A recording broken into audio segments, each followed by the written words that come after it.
Buenas tardes con todos. Para mí en realidad es una gran oportunidad, como le mencionaba a los doctores, poder estar acá y poder compartir con ustedes esta información y además toda la experiencia que ha tenido el Instituto en la implementación de esta normativa especial. Es una normativa especial que un poquito abarca temas ya convencionales, contemplados en la propiedad intelectual, pero también algunos aspectos especiales de acuerdo a la naturaleza que estamos protegiendo, porque estamos hablando de conocimientos tradicionales de los pueblos indígenas, que es un tema totalmente, si bien es ancestral y es tradicional y es algo que nosotros tenemos como parte de nuestro patrimonio cultural, también es un tema que realmente la importancia de su protección es reciente. Esto data de los años 80, 90, por eso es que es un tema de protección bastante joven y por ende en constante evolución y en constante desarrollo. Para mí es un orgullo decirles que nuestro país es uno de los pioneros en este tema, que ya tiene una normativa específica de protección sobre los conocimientos tradicionales. Sin embargo, esto no es suficiente para poder reivindicar realmente esta protección.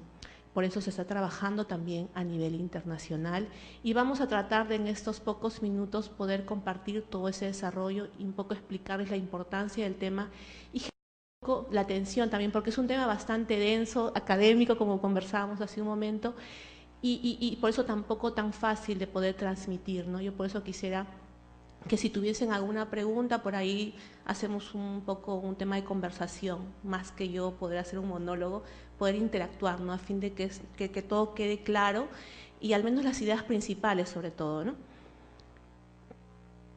Voy a hablar un poquito primero de la importancia, un poco tocar antecedentes, explicar la importancia de la biodiversidad en nuestro país, asimismo de por qué somos un país multicultural y pluricultural. Vamos a tocar el tema de la ley a fondo y cuál es la experiencia práctica que ha tenido Indecopi en este tema y cómo está ahorita el contexto internacional, ¿no? Así a grandes rasgos. Bueno, yo sí quisiera hablar de la biodiversidad en el Perú, porque quizás no todos tengamos muy claro los números tan importantes que tenemos. Somos uno de los países megadiversos a nivel del planeta. Poseemos, de las 114 zonas de vida reconocidas, tenemos 84 en nuestro país, gracias a la diversidad geográfica, los diferentes pisos altitudinales, etc. Y esto por ende trae consigo una variabilidad en biodiversidad y una variabilidad genética.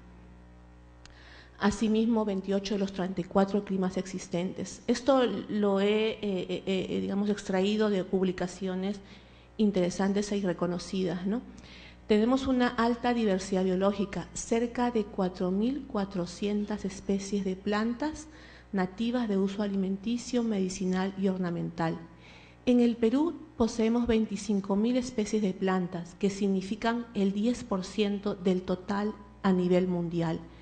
Y de estas 25.000 especies, casi la tercera parte son endémicas. ¿Qué quiere decir? Que solamente crecen en nuestro territorio, que tienen una alta variabilidad genética. Por ejemplo, el sachainchi, que muchos han escuchado y que ahora ya se está industrializando, es endémico de nuestro país. Obviamente se extiende también a otros, pero sin embargo se forjó aquí y por eso su variabilidad genética es muy alta. Así como también la papa, ¿no? Que también se ha extendido, pero tenemos una variabilidad que no lo tienen otros países. Somos primero en especies domesticadas nativas y así les podría mencionar un sinnúmero de estadísticas que pueden respaldar nuestra alta biodiversidad.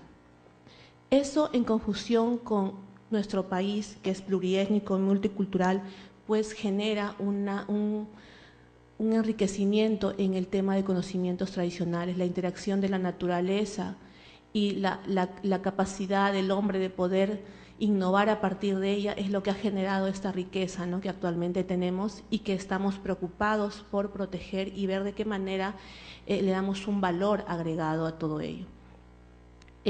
No hay un censo de comunidades indígenas en nuestro país que tenga un valor específico. Ha habido intentos, por ejemplo, acá yo tengo dos fuentes, una muy antigua y una más o menos reciente, del 94, del Ministerio de Agricultura, donde se menciona que son 5.812 comunidades andinas en la zona de la sierra y 1.315 comunidades amazónicas. Y otra estadística reciente que fue preparada por COFOPRI para la Defensoría del Pueblo, que menciona que son 6.069 comunidades andinas o campesinas y 1.469 comunidades nativas. Ellas aproximadamente integran el 27% del territorio nacional. Y en un último censo, 4 millones de peruanos manifestaron que tener como lengua materna una lengua originaria, llámese el quechua, el aymara, el ayánica, el shipibo-conibo, etcétera, ¿no? Entonces tenemos, de acuerdo a esas estadísticas, 14 familias lingüísticas y 72 etnias o pueblos indígenas. Los derechos de los pueblos indígenas han sido reconocidos en diversos tratados internacionales. El principal es el Convenio 169, que reivindica el derecho de los pueblos indígenas a la libre determinación, a hacer que tengan su patrimonio cultural, sus propios conocimientos, usos sobre la biodiversidad, etcétera. Sin embargo, todavía estamos en todo este proceso de poder implementar estos derechos plenamente en nuestro país. Pero es importante que poco a poco estos se vayan, digamos, desarrollando y aterrizando a nuestras normativas nacionales. Aquí, bueno, algunas memorias del trabajo que hemos hecho en comunidades shipibos-conibos, en comunidades de la sierra, en comunidades de la zona de Ayacucho, en comunidades campesinas, llanes, etcétera. Ahora, ¿a qué viene toda esta relación de la propiedad intelectual y el conocimiento tradicional? Yo les quisiera poner uno de los primeros casos prácticos que se tuvo, que data de los años 93, 94, donde se identificó la primera vez y ahí se tomó se inició la preocupación y la forma de poder establecer algún mecanismo de protección para estos conocimientos. Porque el conocimiento científico siempre ha sido compensado y existen, por ejemplo, el mecanismo de las patentes para poder proteger a los inventores, ¿no?, de cierta innovación que hacen que tengan una aplicabilidad técnica. Sin embargo, no existía un mecanismo que pudiera también compensar a las innovaciones tradicionales, a aquel conocimiento que me identifica el valor de un recurso y que a partir de eso puedo hacer un desarrollo, ¿no? La primera vez que sucedió esto fue cuando se identificó esta patente, creo que no está muy clara en la diapositiva, pero es una patente de Estados Unidos, presentada en Estados Unidos y luego presentada en otros países, que fue otorgada el 4 de julio del año 89 y que se refería a una preparación que contenía alcaloides, que son principios activos específicos, oxindólicos de un extracto de raíces de una planta de la Amazonía llamada Uncaria tomentosa, es el nombre científico, pero más vulgarmente conocida como uña de gato. Esta patente tenía como objetivo proteger esta preparación que tenía una utilidad, estimular el sistema inmunológico. Y este diagrama lo he sacado de la página web porque todavía esa publicación está en la base de datos de patentes, en el SPASNet, y la fuente la pueden encontrar en la parte de abajo. Esta solicitud seguramente ya no está, esta patente, perdón, seguramente ya no está vigente, pero en su momento, cuando fue identificada en los años 90, pues nos hicimos las siguientes preguntas, y fue justamente el INDECOPI quien identificó esto y se preguntó, bueno, es una patente y a la luz de lo que la información que existía en ese entonces, que era sobre conocimientos tradicionales, en la siguiente diapositiva ustedes van a ver, a esa fecha, no avanza, se colgó, ahí está. En ese momento lo que se tenía era que la población nativa del grupo étnico Campa Ayánica del Perú usaba la corteza de la uña de gato como antiinflamatorio para golpes, por ejemplo, moretones, etcétera, o tumores, por ejemplo, y al tomar un cocimiento de la corteza, pues esas tumoraciones, esas inflamaciones iban cediendo.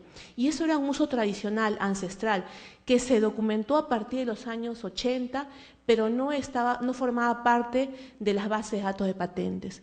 Entonces, se formó un grupo de trabajo en ese entonces conformado por el ente académico, el INDECOPI como coordinador, a fin de analizar si realmente esa patente había sido bien concedida o no. Si considerando los antecedentes que teníamos en el Perú, había cumplido con los requisitos de novedad, de nivel inventivo y aplicación industrial, que son los requisitos para otorgar una patente y que se evalúan de la fecha de presentación de la patente hacia atrás. Entonces, a la luz de los documentos, en realidad sí, la patente se refería a mejorar o a estimular el sistema inmunológico y en efecto había sido una patente que sí había sido bien concedida a la luz de los antecedentes existentes a la fecha. Sin embargo, se preguntaba uno, pero ¿cómo así no se reconoció el aporte del conocimiento tradicional de esas comunidades campayánicas que habían descubierto que esta planta, por la observación, por la interacción con la naturaleza, servía para tratar las tumoraciones, las inflamaciones?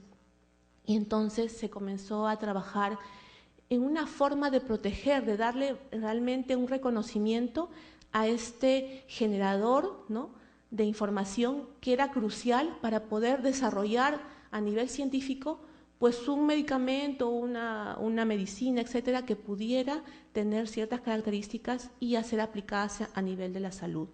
Entonces, no existía un mecanismo y en el año 89 incluso todavía ni siquiera existía ese reconocimiento, no se había roto el paradigma de que los recursos pues eran de todo el mundo y todo el mundo tenía derecho a usarlos, que se rompió a raíz de un convenio del que más adelante vamos a comentar. Entonces, esta patente sí había sido bien concedida, y había sido desarrollada a partir de un conocimiento tradicional, pero no se había contemplado una compensación y no había una obligación tampoco de por medio para compensar a los pueblos, en este caso a Xáninca y Campas, por el aporte que habían dado para poder identificar esa planta y que esa planta sea sujeta de más estudios para poder identificar qué beneficios podía obtener a partir de ella, ¿no? Entonces, a partir de ese momento, pues se comenzó a la preocupación y a preparar algo para que esto sea compensado. No se podía utilizar las patentes porque las patentes exigen aplicación industrial, el tema de la novedad, además las patentes son temporales, en algún momento eso pasa a dominio público a los 20 años, depende de las legislaciones, y entonces no era un mecanismo muy adecuado, ¿no? Tampoco el derecho de autor, ni las marcas, o sea, se podían utilizar para algunos casos, pero no en sí para poder establecer un mecanismo de protección para ese tipo de conocimiento. Es así, y otros antecedentes jurídicos del que vamos a hablar ahora, por ejemplo, son el convenio de la biodiversidad, de la diversidad biológica, perdón, y en un artículo de este convenio se establece algún reconocimiento al aporte de los pueblos indígenas para la conservación y uso sostenible de la biodiversidad. Es un convenio que el Perú firmó y ratificó en el año 93 y se compromete a ciertos aspectos de acuerdo a este mandato, a este convenio, ¿no? Asimismo, la decisión andina 391 sobre acceso a los recursos genéticos también establecía en algún artículo un reconocimiento al aporte del conocimiento tradicional. Se trabajó en esos años a raíz justamente de estas patentes que estaban proliferando sobre algunos recursos de nuestro país que habían cobrado interés justamente a raíz de que tenían incorporado un conocimiento tradicional, y se trabajó una propuesta de régimen de protección de estos conocimientos a nivel nacional. Luego también se incorporaron ciertos aspectos o obligaciones en la normativa de patentes, exigiendo de alguna manera, actuando una oficina de patentes como un punto de verificación. Si bien no podíamos evitar que alguien patente algo, sí podíamos exigir algún tipo de documentación donde se evidenciara que estaban cumpliendo con ciertos requisitos que las normas nacionales amparaban, ¿no?, en cuanto a la protección de conocimientos tradicionales. Y finalmente, en el año 2002, se publicó el régimen común de protección de estos conocimientos colectivos de los pueblos indígenas vinculados a los recursos biológicos. Porque muchos se preguntarán, en realidad el conocimiento tradicional es muy amplio, no solamente tiene que ver con generar usos a las plantas medicinales, sino también tiene que ver con aspectos culturales, con los diseños, tienen que ver con las costumbres, pero en realidad lo que estaba más relacionado con el tema en ese momento de las patentes eran aquellas propiedades, usos y características de los recursos biológicos, específicamente, por ejemplo, las plantas medicinales, los tintes vegetales, etcétera. De alguna manera, por eso es lo que se reguló dentro del ámbito de la normativa. Y bueno, ¿qué dice el convenio de la diversidad biológica? Este convenio está conformado casi por todos los países del mundo, salvo Estados Unidos, por ejemplo, lo firmó y lo promovió en su momento, pero no lo ratificó al final. porque cuando se comenzó a negociar este convenio en el año 92, justamente para romper el paradigma de que los recursos eran de la humanidad, no es así. En este convenio lo que se establece es que los recursos genéticos o la utilización de los recursos genéticos que tienen que ver, por ejemplo, con algunas moléculas o alcaloides o la utilización para la biotecnología, la propiedad sobre esos recursos finalmente es del Estado, ¿no? Y los conocimientos tradicionales, eso de acuerdo a normativa nacional. En nuestro país, por ejemplo, a través de la ley 27811, se señaló que los pueblos indígenas son los propietarios de los conocimientos tradicionales. Pero este convenio tiene 3 principios: la conservación de la biodiversidad, el uso sostenible de esa biodiversidad y además el tercer principio, ese fue el principio porque Estados Unidos no ratificó al final el convenio, a pesar que lo promovió desde un inicio, porque tenía que ver un poco cuando se iban dando las negociaciones. En las deliberaciones saltó el tema de que debía haber una distribución justa y equitativa de los beneficios por el uso de esa biodiversidad. Y luego en algunos artículos se habla de que debe haber condiciones para el acceso a estos recursos y que los estados son los soberanos sobre estos recursos. Entonces, no podemos desligar el conocimiento del recurso porque están claramente vinculados. Es por eso que este convenio es un antecedente importante que luego devino en la concepción de esta normativa, ¿no? Además de los casos que ya existían de patentes, de que alguien reivindicaba un derecho sobre algo que realmente no le pertenecía, ¿no? O que de alguna manera debía haber un reconocimiento incorporado. Entonces, el artículo que está más vinculado de este convenio es el famoso artículo 8J, que señala que cada parte contratante se compromete con arreglo a su legislación nacional a respetar, a preservar, a mantener los conocimientos, las innovaciones y las prácticas de las comunidades indígenas y locales que entrañen estilos tradicionales de vida pertinentes para la conservación y uso sostenible de la diversidad biológica. Y además promoverá su aplicación más amplia con la participación de los poseedores de estos conocimientos e innovaciones, y fomentará que si hay beneficios derivados de ese uso, pues se compartan de manera equitativa, ¿no? Ese es uno de los primeros antecedentes que luego cada país tenía que aterrizar a sus normativas nacionales. Luego, en el año 96, se negoció, se trabajó el régimen común con los países de la Comunidad Andina en ese entonces sobre acceso a los recursos genéticos, y se señala en un artículo, específicamente en el artículo 7, se reconoce los derechos y la facultad para decidir de las comunidades indígenas, afroamericanas y locales sobre sus conocimientos, innovaciones y prácticas tradicionales. Y ya cuando todo, más o menos ya la propuesta de normativa de protección de conocimientos se estaba publicando, porque se publicó la propuesta en el año 99 para consulta, se trabajó con organizaciones indígenas, se trabajó incluso en reuniones a nivel internacional y participaron activamente muchas organizaciones. A la par, también se iba trabajando la nueva decisión que iba a reemplazar el decreto legislativo 823, que era sobre patentes en el Perú en ese entonces vigente, y se trabajaba la decisión 486. Y en un artículo de formalidades donde se exige, por ejemplo, el poder, la cesión, etcétera, a los solicitantes de las patentes, se incorporó 2 requisitos específicos. Si un inventor tenía una patente que había desarrollado u obtenido a partir de un recurso originario del Perú o de cualquier país de la Comunidad Andina, debería presentar un documento que acredite, que en esta normativa le llaman contrato de acceso, que acredite que ha cumplido con las normativas de acceso del país, en este caso de cualquier país de la Comunidad Andina, ¿no? A lo que llamamos contrato de acceso. Asimismo, en el artículo subsiguiente, también, si que la patente tiene que ver o se ha desarrollado o obtenido a partir de un conocimiento tradicional de un pueblo indígena de cualquier país de la Comunidad Andina, deberá presentar aquel documento que acredite que ha negociado un contrato de licencia, porque las patentes ya tienen un nivel ya es una investigación aplicada, no va por una investigación científica, taxonómica, sino ya en concreto existe un producto de aplicación industrial, por lo tanto se entiende que tiene fines comerciales o industriales, entonces debería tener su contrato de licencia de uso de conocimientos tradicionales. Salvo que y más adelante vamos a hablar, que este conocimiento ya se encuentra en una publicación y no se haya accedido directamente en un trabajo de campo de bioprospección, ¿no?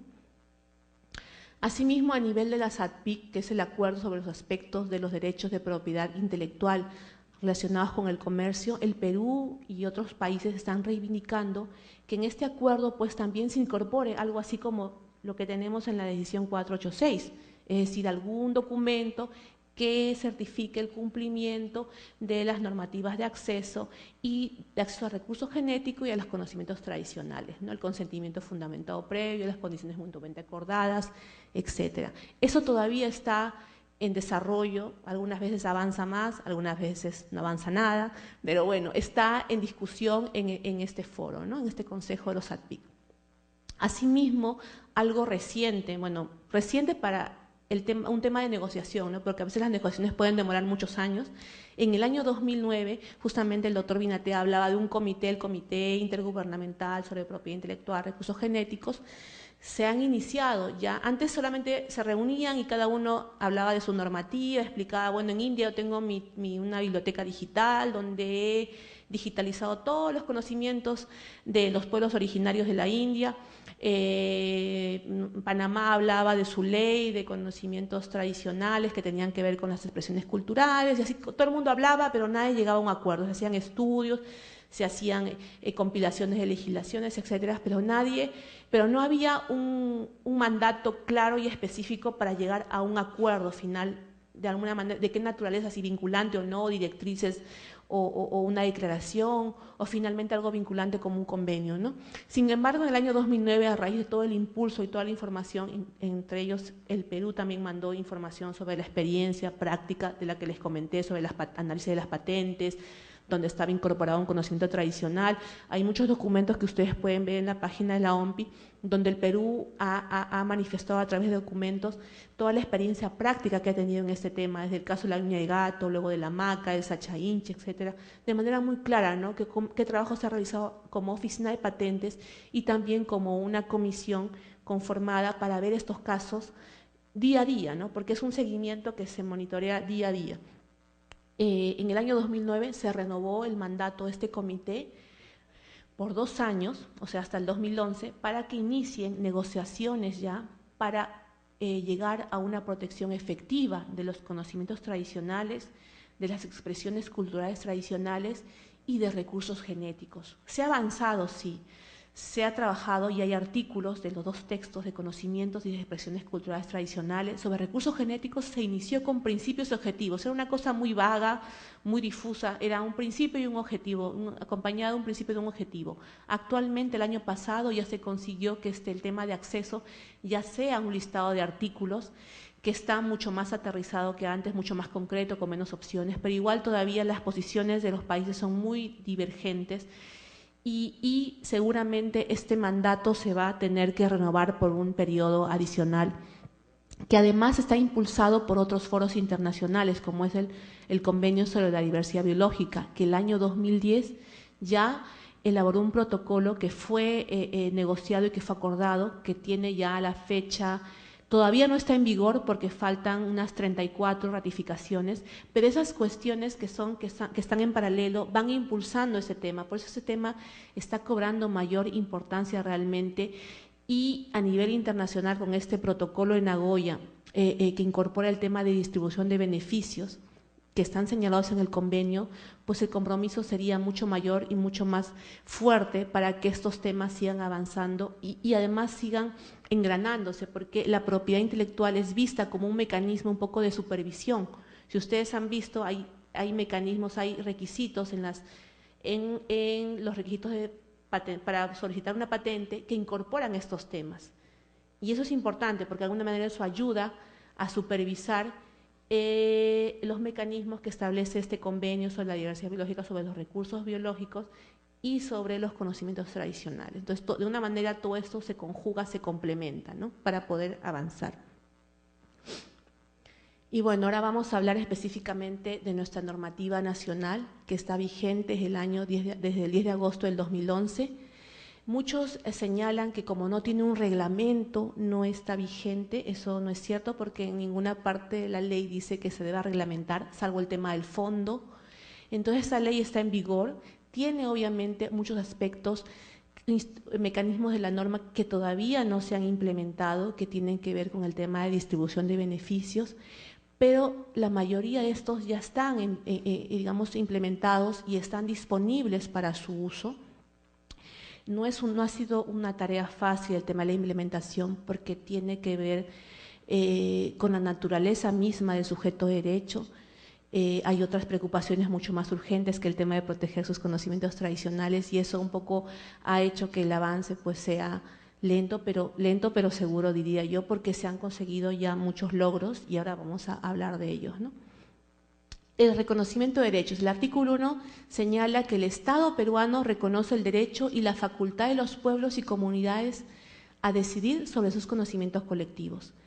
Y la ley señala expresamente que este conocimiento es de naturaleza colectiva, no es que le pertenezca a un individuo, sino es a una colectividad.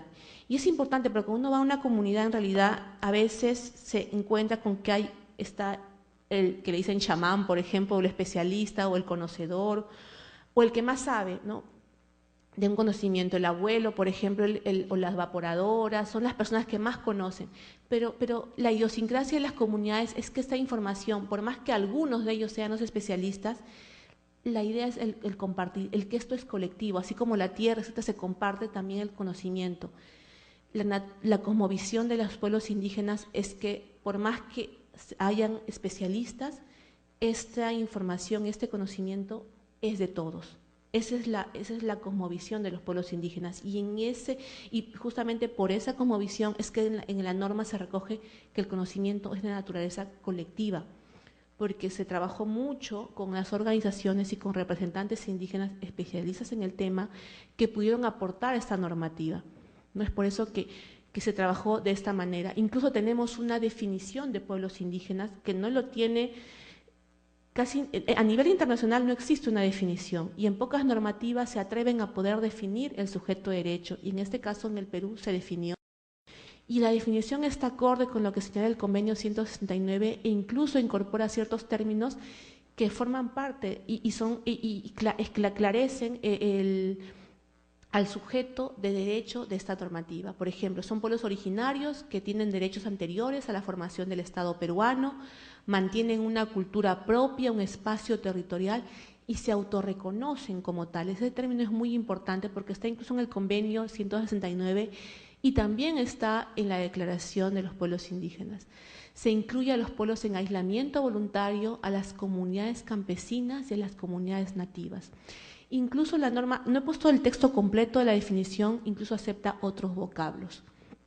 Y también define conocimiento como aquel que se transmite de generación en generación, que es desarrollado por los pueblos y comunidades indígenas sobre las propiedades, usos y características de los recursos biológicos.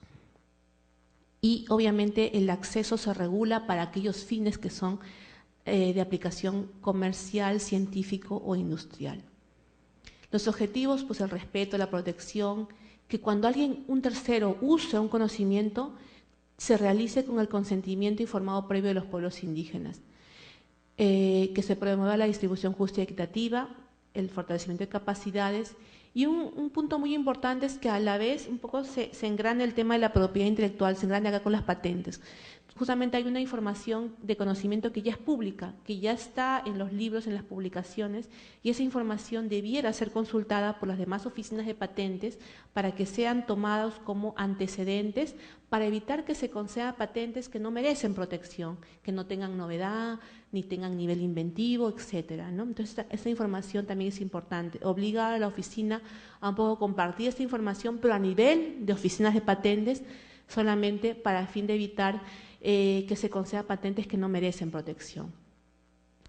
Y bueno, en el artículo 42 se señala que también el pueblo está protegido contra la revelación, adquisición o uso de ese conocimiento sin su consentimiento y de manera desleal, en la medida que este conocimiento no se encuentre en el dominio público.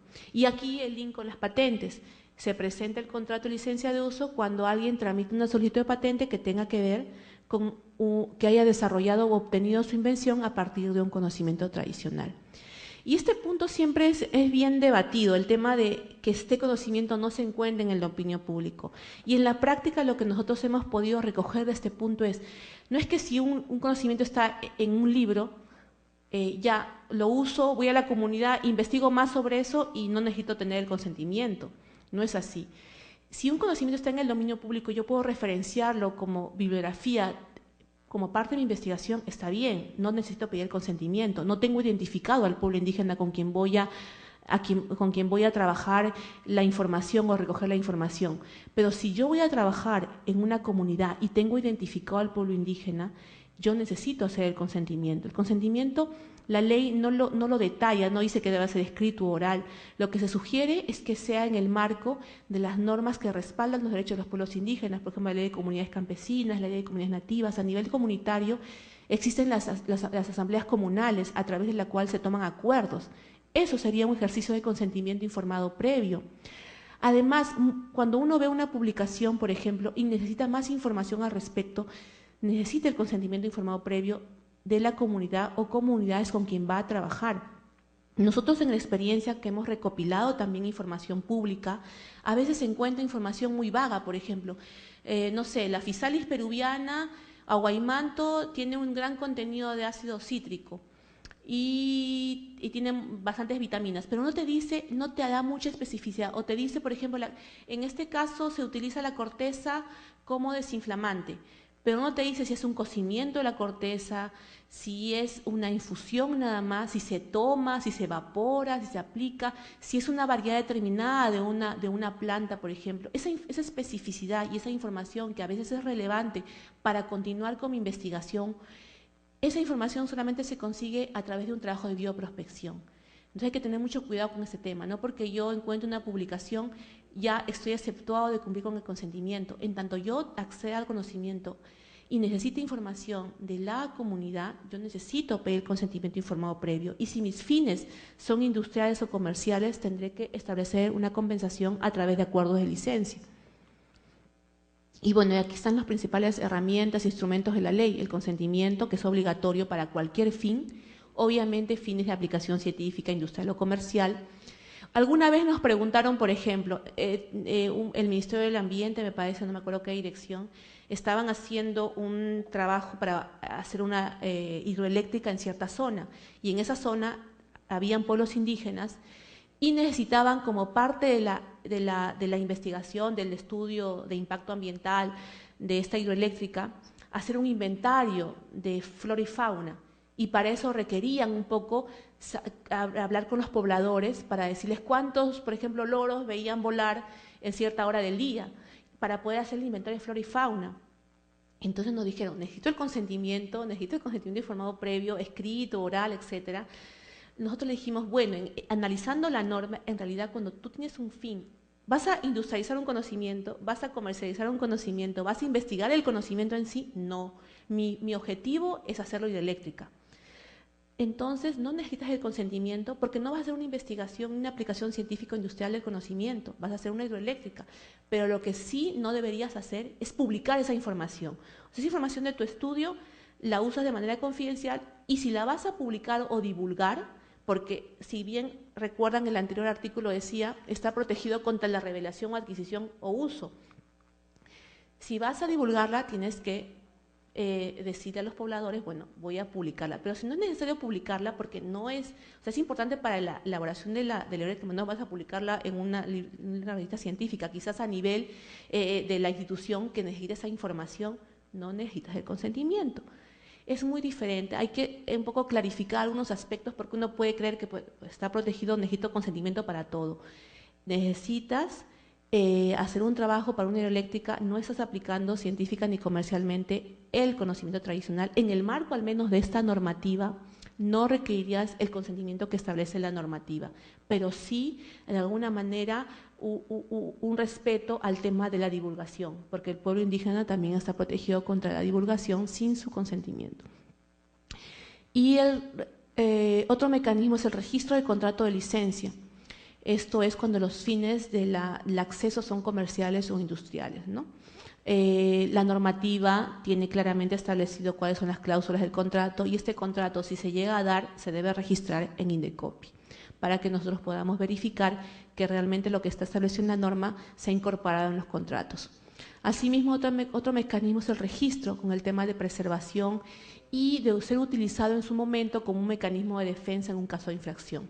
Existen 3 tipos de registro: confidencial, público y local.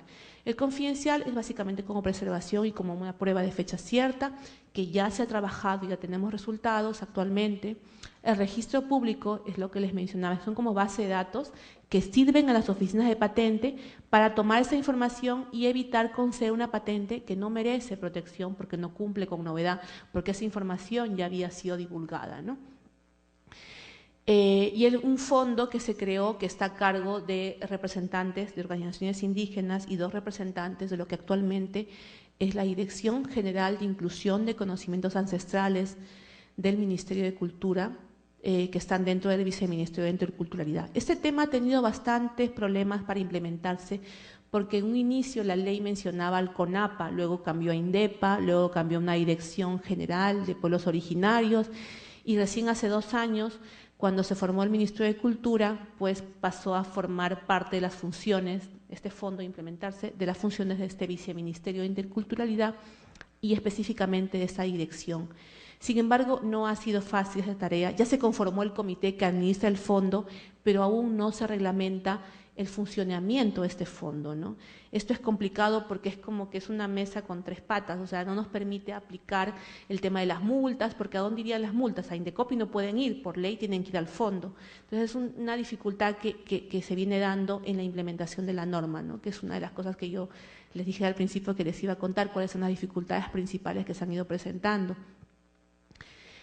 En resumen, ¿qué se debe hacer? Por ejemplo, si una persona, un tercero, quiere una universidad, una empresa, un tesista, etcétera, quiere trabajar o quiere utilizar conocimientos colectivos de los pueblos indígenas, primero se debe preguntar, ¿está en el dominio público? ¿Es suficiente la información que está en el dominio público para yo empezar a trabajar?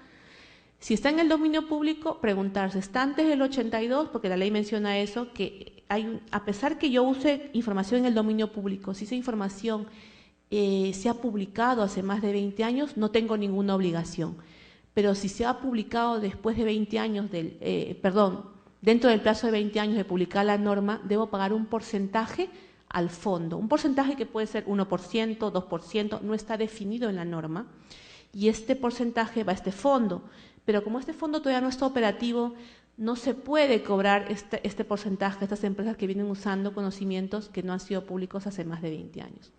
Si esa información ha sido publicada antes, o sea, mucho antes del 82, no tendría ninguna obligación, siempre y cuando, como les mencioné, utilice información básicamente pública. Si va a complementar información trabajando en las comunidades, tiene que cumplir con todo lo que establece la norma, ¿no? El consentimiento y, si es el caso, la licencia. Si esta información no está en el dominio público, pues tiene la obligación de pedir el consentimiento primero, que puede ser escrito o oral. Se sugiere que sea escrito a través, por ejemplo, de un acta de acuerdo en una asamblea comunal, más la licencia de uso, donde se establezca la distribución justa y equitativa. La ley actualmente tiene estos porcentajes que ya han sido también observados, 5% que va al pueblo indígena y mínimo 10% de las ventas brutas van al fondo, ¿no? Y las ventas brutas son totales dentro y también fuera del Perú. Si una empresa pues sale y exporta, de esas ventas tiene que pagarse ese porcentaje al fondo, ¿no? Ese 10%. Y se tiene que informar y puede haber un pago inicial monetario o no monetario y además otro tipo de cláusulas que también están en la normativa bien especificadas, ¿no? Sobre el tema de la licencia de uso. Entonces, más o menos es el mecanismo que establece la norma para poder establecer el permiso o el consentimiento de parte del pueblo indígena y también la obligación de que si hay un beneficio al que accede, ese beneficio debe ser compartido con los pueblos indígenas a través de este compromiso que genera la licencia de uso de conocimientos tradicionales. ¿Cuál es el rol de la institución? Pues llevar y mantener el registro es nuestra obligación. Ya tenemos los procedimientos, las tasas establecidas en el TUPA del Indecopi. Ya ha habido resultados respecto al registro, porque puede ser de oficio cuando es público, pero también podemos recibir solicitudes de parte. de parte de las propias comunidades. Estos registros pueden ser públicos o confidenciales en la medida que hayan salido o no del ámbito de la comunidad. Por ejemplo, hay comunidades donde se registra conocimientos, pero la ley dice, registra lo que es público en el público, y la ley define dominio público como aquello que ha salido fuera del ámbito de la comunidad a través de una publicación. Si el conocimiento lo conoce toda la comunidad y todas las comunidades llanesas, por ejemplo, no está en el dominio público porque está todavía en el ámbito de la comunidad. Pero si el conocimiento ya salió en una publicación, en una tesis, por ejemplo, es cuestionable. Si la tesis está autorizada para ser accesible, sí, o está recogida parte de la información en un manual científico, pues sí fue publicada. Pero si no es así, no se consideraría parte del dominio público porque no está en una publicación accesible, ¿no? Entonces hay cuestiones que hay que preguntarse caso por caso, tampoco no todo está dado. Siempre la norma, finalmente, cuando uno aterriza la práctica, es cuando se da cuenta de los aspectos que se pueden considerar o no, ¿no? También llevamos y mantenemos el registro de licencias de uso. No tenemos todavía, en este caso, a la fecha, licencias. Ha habido intentos de registrar licencias, sin embargo, los porcentajes por ejemplo, tuvimos un caso de una empresa que estaba pagando 4% y no 5%. Incluso no tenía obligación de pagar, porque estaba trabajando con Sacha Inchi, y el Sacha Inchi ya se conoce desde el año 90 que el aceite tiene aplicación cosmética. Sin embargo, ellos pagaban 4% con un acuerdo con la organización indígena, hacían la transformación primaria en Selva Central, en las comunidades en Oaxapampa, y habían hecho un acuerdo con la organización indígena y tenían incorporado todos los aspectos en su contrato, pero en ese contrato no pagaban 5%, como dice la norma, sino 4%. Entonces, en ese caso, no lo pueden registrar como un contrato de licencia porque las cláusulas que dice la ley dicen 5%. Pero incluso ellos no tenían la obligación de hacerlo, pero como un tema de principios, pagaban a las comunidades. Y existen casos que pagan, pero quizás no sean acorde con la ley y por eso es que no se registran, ¿no? No podemos registrar algo que no establece un porcentaje tal y como la ley lo señala. Actualmente nuestra área de estudios económicos está haciendo un estudio sobre esos porcentajes y ver si finalmente se modifica o no se establecen porcentajes como tal, porque quizás no se adecúen uno a un caso de otro, ¿no? Puede ser que sea muy adecuado para un determinado caso, por ejemplo, de uso de conocimiento tradicional, pero para otros no. Entonces es mejor que estén como porcentajes, como distribución justa y equitativa, pero que no estén así, como números, como 10%. Es más, cuando entró al Congreso esta normativa, no era 10% el número que se había establecido, era mucho menos. Sin embargo, en ese momento se modificó y la norma salió así, ¿no? Evaluar la validez de los contratos de licencia también es nuestro rol y promover el registro de conocimientos colectivos. Otras herramientas que establece la ley es el establecimiento de un consejo especializado que debe ser designado por las organizaciones indígenas en coordinación con este viceministerio de interculturalidad. Actualmente este consejo no ha sido todavía designado, no necesariamente está conformado por miembros de organizaciones indígenas, pueden ser personas especializadas en el tema muy aparte de las organizaciones, pero también podrían ser parte, o sea, la ley no lo especifica, señala que deben ser especialistas en el tema. Acciones por infracción también están establecidas. Justo nuestra labor es promover el registro para generar un poco esos casos, ¿no?, de apropiación indebida y generar a través de nuestra comisión de invenciones casos de infracción de oficio. Es algo que es un tema pendiente que tenemos por hacer a nivel administrativo. Hay casos en realidad, pero no están bien documentados para poder generar un caso de infracción. Estamos justamente trabajando en eso, no es una tarea tampoco muy fácil, no es que tengamos fiscalizadores en cada lugar para ver dónde se apropiaron indebidamente el conocimiento. Inversión de la carga de la prueba al demandado, solución de discrepancias entre pueblos indígenas a través del derecho consuetudinario y también aplicación de sanciones y multas. Y bueno, hasta aquí un poco de un marco general de la normativa, qué es lo que establece, cuáles son los mecanismos, cuáles son algunos resultados. Y quisiera compartir un poco rápidamente, no sé si tengo tiempo, doctor Vinatea, sobre el tema de qué es lo que hemos hecho, cuáles son las líneas de acción que tienen Indecopi en este tema, ¿no?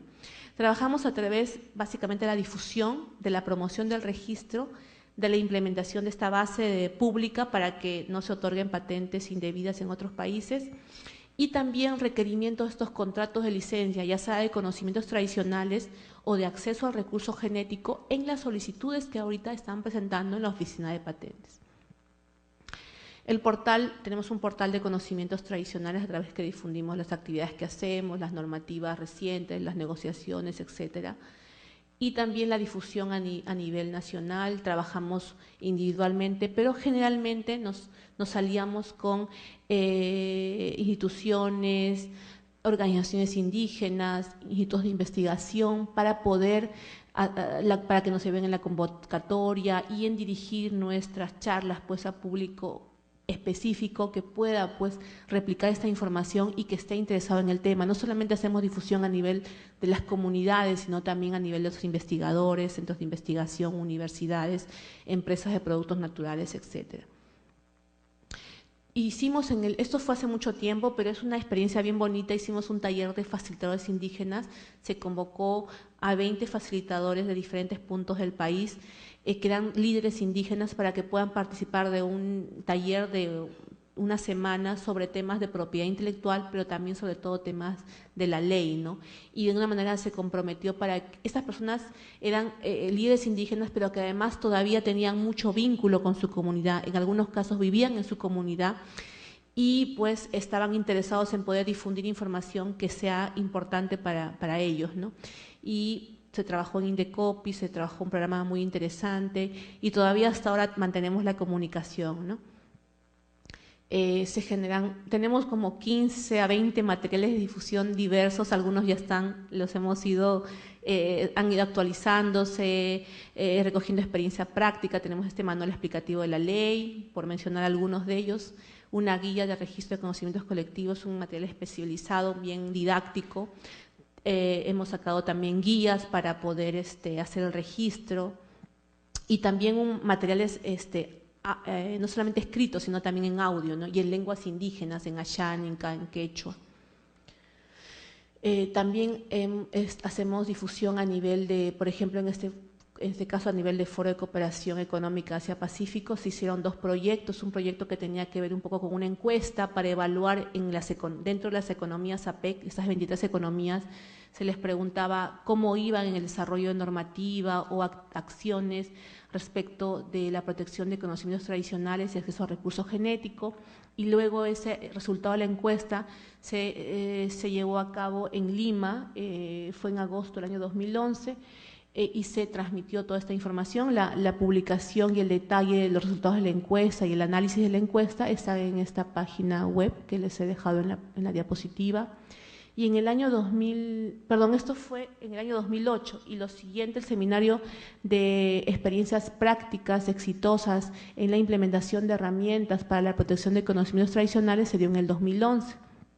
Esto genera y sensibiliza un poco el tema a través de las economías APEC. Hay muchas economías que no están muy interesadas en que proteger ese tema y lo prefieren hacer al margen de una regulación de este tipo, ¿no? Entonces, de alguna manera se plasmó la experiencia que tenemos como país y otros países como China que sí lo reivindican, por ejemplo, para que se comparta y se pueda diseminar esta información a este nivel, ¿no? Porque estas personas, algunas de ellas son las que participan, por ejemplo, en el Consejo de la SATPIC, o participan en los foros del Convenio de la Diversidad Biológica, o participan en el foro de la OMPI. Entonces, un poco sensibilizar el tema a nivel también internacional, ¿no? Para tener unas disposiciones que puedan ser vinculantes y que nos puedan complementar el trabajo que a nivel nacional venimos realizando.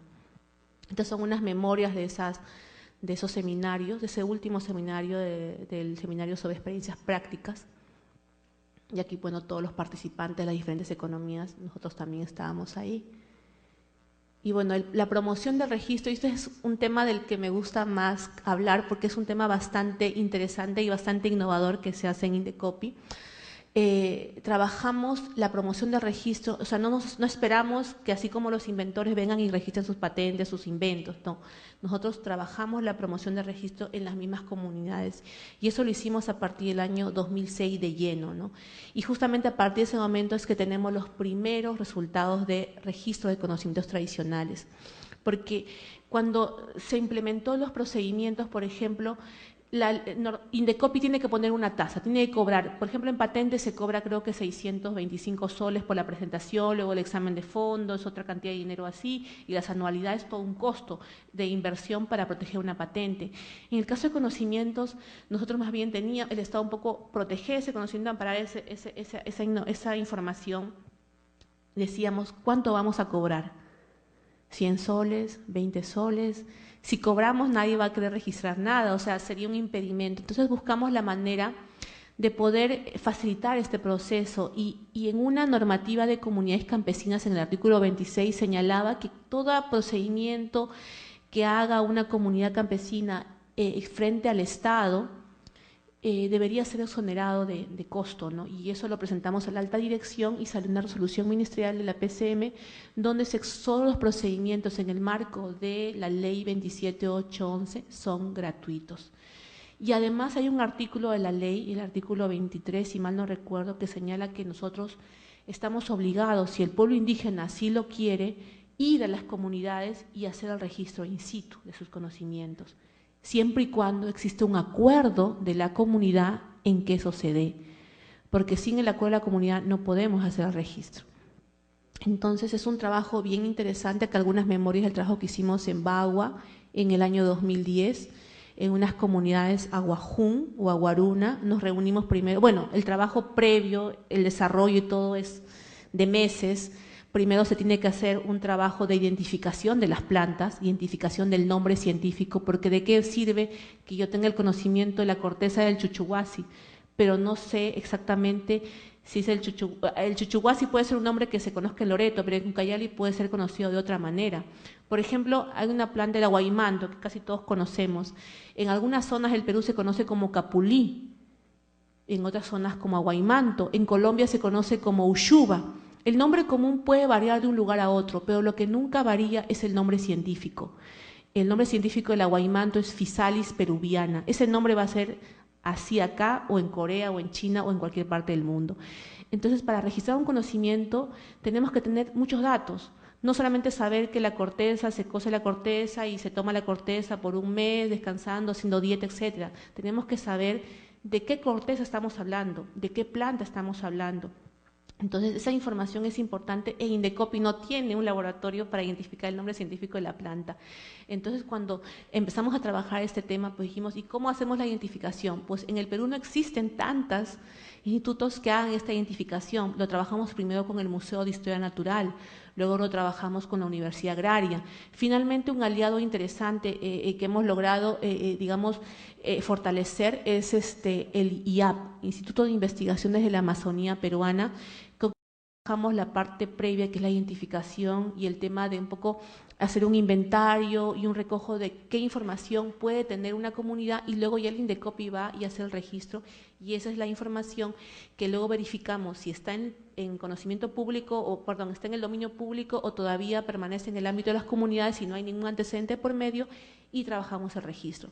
Aquí algunas memorias, unas fotos del trabajo de campo que hicimos en Chiriaco, en las comunidades de Guaguas y Pacún, ¿no? Recogiendo la información, pero ya ese es el trabajo final, digamos, después de todo el proceso que se hace, porque también antes hay que consultar a las comunidades si están de acuerdo con registrar. Y las preguntas son diversas: ¿qué beneficio voy a tener? Si yo registro, ¿voy a impedir que otros hermanos lo hagan? Si otras comunidades lo hagan, no. Si ustedes registran, más bien ayudan a documentar esta información y no impiden que otras comunidades registren lo mismo. Más bien es interesante conocer que esta información se va diseminando a nivel comunitario y no se pierda, porque a raíz de ese trabajo también hemos identificado que la juventud, por ejemplo, de las comunidades ya no conserva con ese mismo ímpetu sus conocimientos, van perdiendo.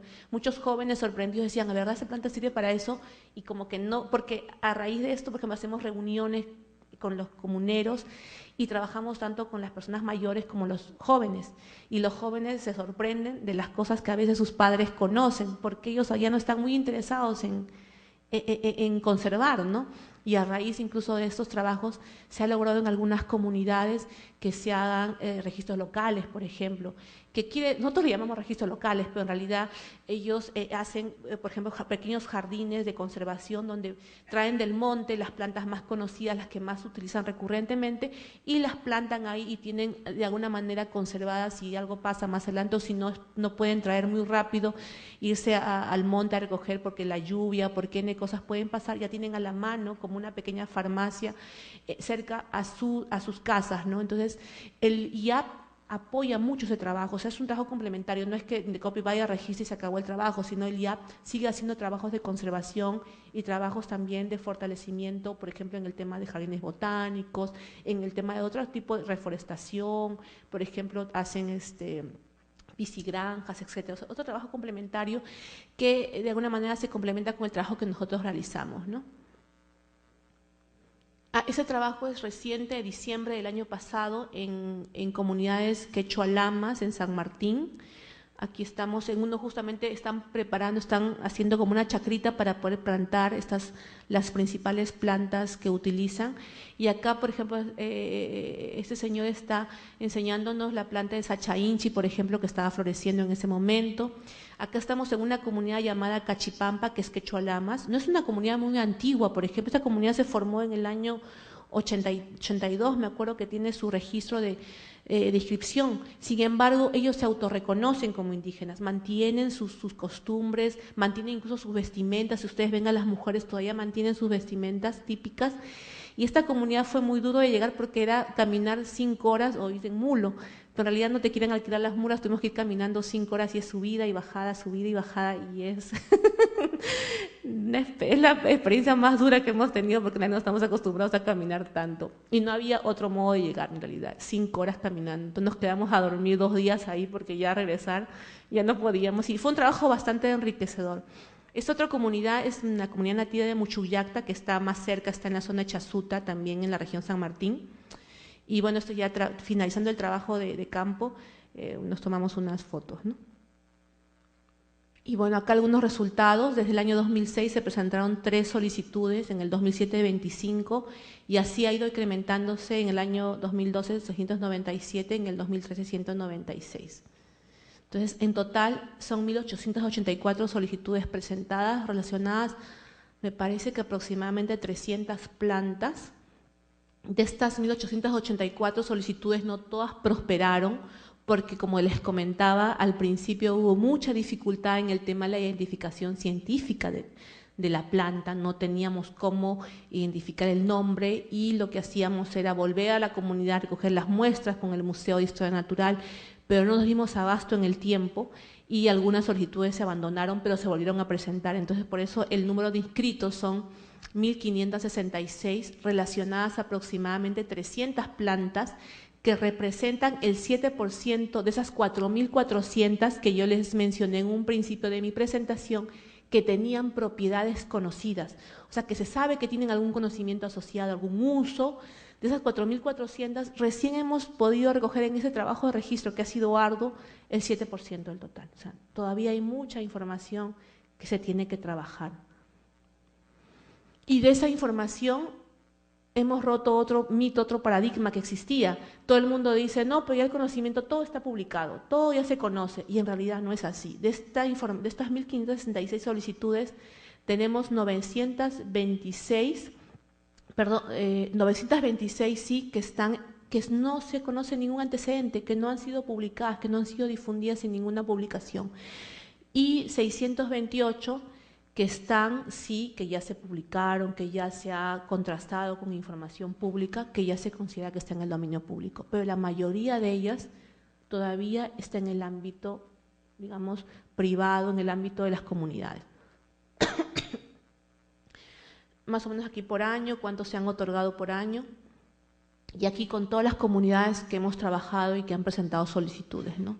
No son muchas, de las 7.000 que existen, trabajó con 25, en realidad los números no son muy altos, es un trabajo que se está haciendo recién, pero la norma existe, los mecanismos existen, y en la medida que todo esto se engrane, se complemente, pues los resultados van a ser mayores. Lo que nosotros estamos impulsando es que finalmente ya exista inscrito en Indecopi, existen contratos, pero que estén inscritos en Indecopi, al menos el primero, ¿no? Eso es lo que estamos impulsando a través del registro y es lo que finalmente engranaría la norma, porque a partir de ese momento se pagarían se daría la distribución justa y equitativa. También por otro lado estamos trabajando el Registro Nacional Público con información que ya está en los libros. Se está incorporando, tenemos todavía pocos registros, 1235 de 400 recursos biológicos. Esta información se comparte con oficinas de patente para que sea consultada esta base y se puedan usar como antecedentes.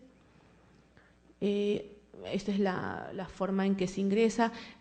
Por internet hay un acceso limitado solamente al nombre del recurso. Para obtener una clave y un password hay que sustentar el uso, generalmente se manda solamente a oficinas de patentes, pero también hemos compartido esta información con la Comisión Nacional contra la Biopiratería, por ejemplo, que hace un trabajo de seguimiento a patentes por fuera que se van presentando, entonces también esta información le es importante para poder documentar sus nulidades, sus oposiciones. Bueno, aquí pusimos Lepidium meyeni, que es el nombre científico de la maca, ¿no? Y encontramos antecedentes, ¿no?, respecto de la maca, las propiedades de la maca. Otra línea de acción que tiene el Indecopi es lo que yo les decía, solicitar los contratos de acceso de los recursos genéticos o de los conocimientos tradicionales en solicitudes de patente. Y ya lo venimos haciendo desde el momento en que se reglamentó la decisión 391 sobre acceso a los recursos genéticos. Y acá tenemos algunos casos. Por ejemplo, en el año 2009, la Universidad Cayetano Heredia presentó una patente relacionada con composiciones de extractos atomizados o liofilizados de maca y extractos atomizados o liofilizados de yacón. Ustedes han escuchado hablar de la maca, el yacón, ¿no? El yacón para el tema de la diabetes, la maca, por ejemplo, que es energizante, que es estimulante del sistema reproductor. Entonces, tienes diversas propiedades a nivel tradicional, ¿no? Pero ya existe mucha documentación sobre maca y este expediente de Cayetano es del año 2009. Ellos empezaron su trabajo documentando información en el dominio público. Nosotros nos hemos reunido con los representantes de la Cayetano y han documentado mucha información en el dominio público y a partir de eso han comenzado a hacer sus investigaciones. Pero básicamente lo que han hecho ellos es acceder al recurso, más que al conocimiento. El conocimiento lo tenían ya documentado y han accedido al recurso de la maca, en este caso a extractos. Y eso está regulado y amparado por la Ley de Acceso al Recurso Genético, el reglamento de la decisión 391. Y actualmente están tramitando su solicitud de acceso ante el Instituto Nacional de Innovación Agraria, que es el ente competente en otorgar acceso al recurso de la maca o el yacón en nombre del Estado peruano, ¿no? Nosotros le dimos plazo de 2 meses para presentar su solicitud de acceso, su contrato de acceso, con prórroga de 2 meses más, pero no lo pudo presentar, pero no porque ellos no quisieran en realidad ponerse a derecho, sino porque el ente técnico, que es el INIA, se demora en entregarle su acceso y además se tiene que contemplar múltiples aspectos en torno a ello. Entonces hemos suspendido el expediente hasta que ese contrato esté totalmente, hasta que se otorgue el contrato, ¿no?, para no perjudicar a este solicitante y no desincentivar el tema de la innovación en las universidades nacionales. No hemos buscado un mecanismo, un poco de apoyo. Quizás algunos puedan pensar que el mismo Indecopi está amparando un tema de biopiratería, pero en realidad hay mucha voluntad de la Universidad Cayetano y así también de la Universidad San Marcos, que también es otro caso, de poder hacer su contrato de acceso. Ellos sí quieren hacer su contrato, quieren hacer el tema de la distribución de beneficios, quieren establecer cláusulas y que puedan compartir los beneficios que puedan obtener con el Estado peruano. Sin embargo, los procedimientos, como es un tema relativamente nuevo, todavía no concluye en el INIA y por eso le hemos dado esta suspensión al expediente para que obtenga su contrato, finalmente su contrato de acceso para el yacón y la maca. Hay otro caso también de la misma universidad sobre maca. Hay otro, este caso por ejemplo es bien interesante, es una empresa americana llamada Napo Pharmaceuticals, lo que antes era Shaman Pharmaceuticals, estuvo intentando proteger un método para tratar el síndrome de intestino irritable, predominantemente diarrea. En realidad no lo íbamos a aceptar que protege el método porque es una excepción a la patentabilidad en el Perú, pero sí podía haber protegido la composición. Y dentro de la memoria descriptiva, describía composición que utilizaba extractos de Croton Leslerie o lo que ustedes más conocen como sangre de grado, ¿no? La sangre de grado tiene propiedades cicatrizantes, tradicionalmente es usado de esa manera. Y en esta solicitud de patente lo que se reivindicaba era una composición, un método, etcétera, ¿no? Más allá de lo que finalmente iban a proteger, nosotros está relacionada con un recurso peruano, consultamos a la autoridad en acceso, en este caso la Dirección General Forestal y de Fauna Silvestre del Ministerio de Agricultura, y nos dijeron que sí, que la sangre de grado es una planta que se distribuye a nivel de la Amazonía, en este caso, sí es un recurso originario del Perú y había que preguntarle al solicitante si había accedido legalmente en el Perú a este recurso. Ellos nos reunimos, nos dijeron que en realidad no había accedido en el Perú, que había accedido al recurso nos dijeron creo que en Guatemala, en un país centroamericano.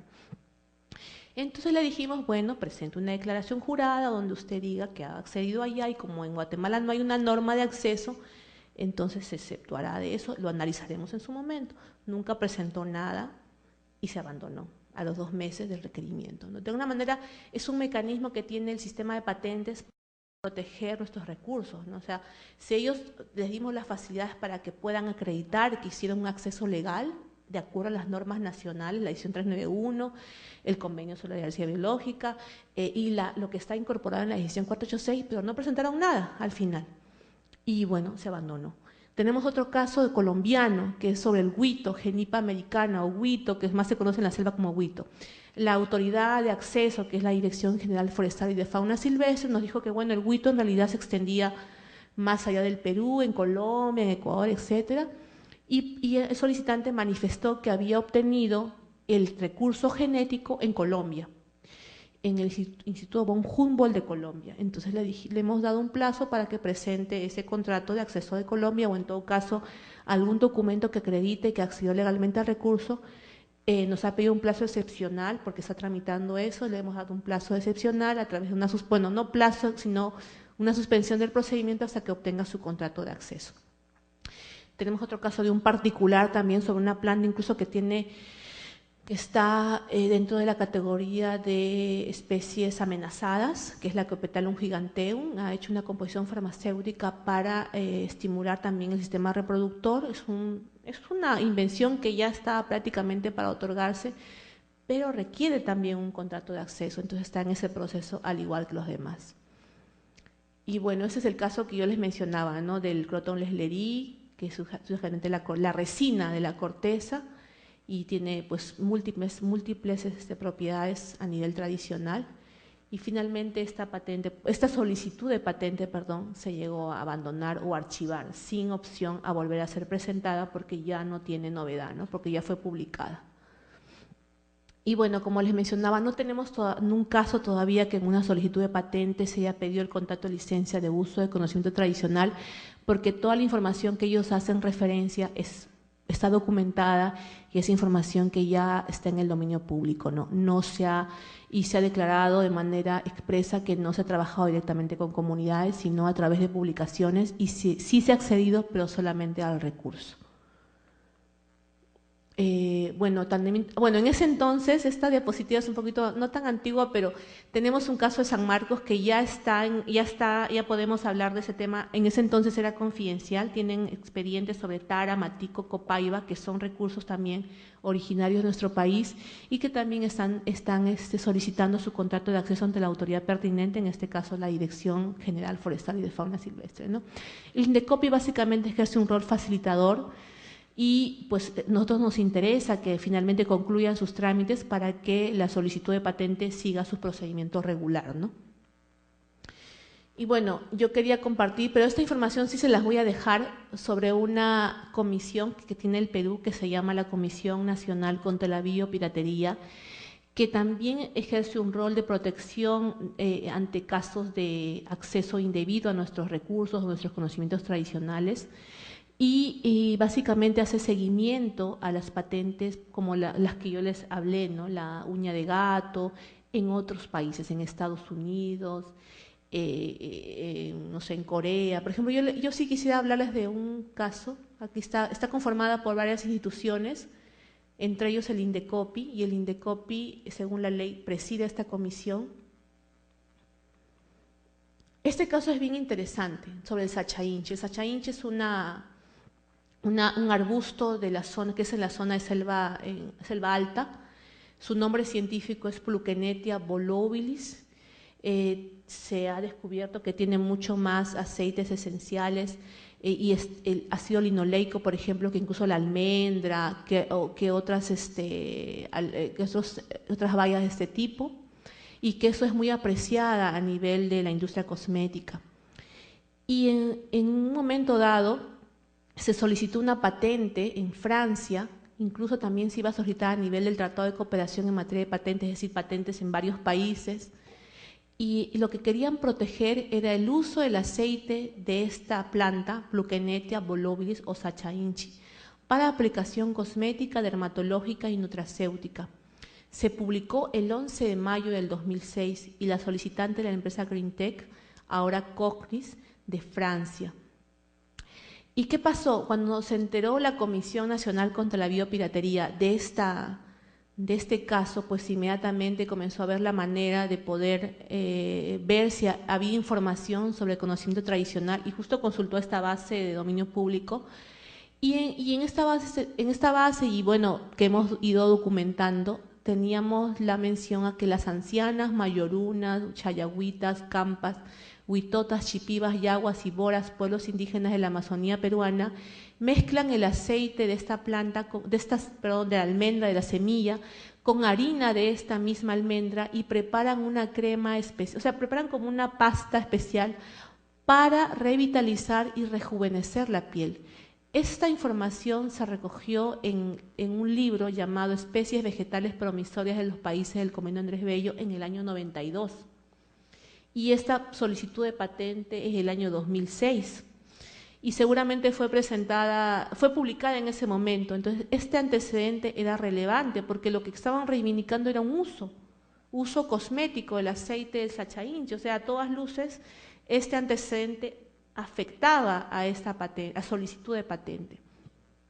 Entonces, la comisión, a nombre del Estado peruano, se opuso.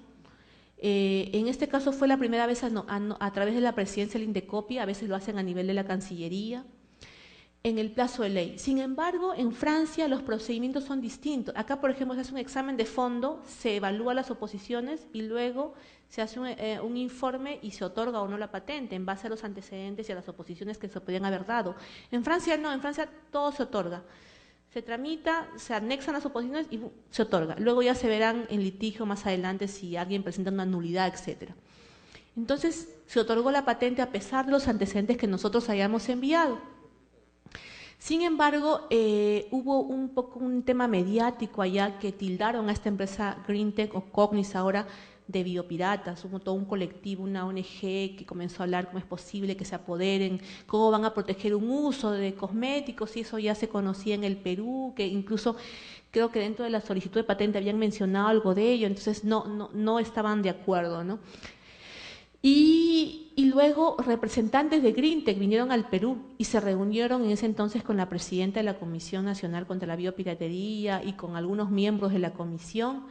Incluso dijeron, bueno, les transferimos, ¿no?, la titularidad de la patente. ¿Ustedes a nombre de quién quieren que le transfiramos? Vamos a compartir beneficios. Pero no estábamos de acuerdo porque la patente en realidad no debe haber sido concedida por los antecedentes que tenía. Al final, después de todas estas reuniones, de poder aclarar los conceptos, de explicarle que esa no era nuestra intención era reivindicar en realidad que esta patente había sido mal concedida a la luz de lo que ya existía, de los conocimientos ancestrales que tenía nuestro país. Finalmente, Greentech retira su patente, o sea, se retira, simplemente ya la patente no existe, ¿no? Fue uno de los casos que tuvo la comisión en ese entonces, ¿no? Y así algunos casos les he documentado aquí sobre sachainchi, sobre maca también, para que ustedes lo puedan tener y más o menos tienen la misma naturaleza, ¿no? Bueno, eso sería todo. Muchísimas gracias. Un aplauso, por favor.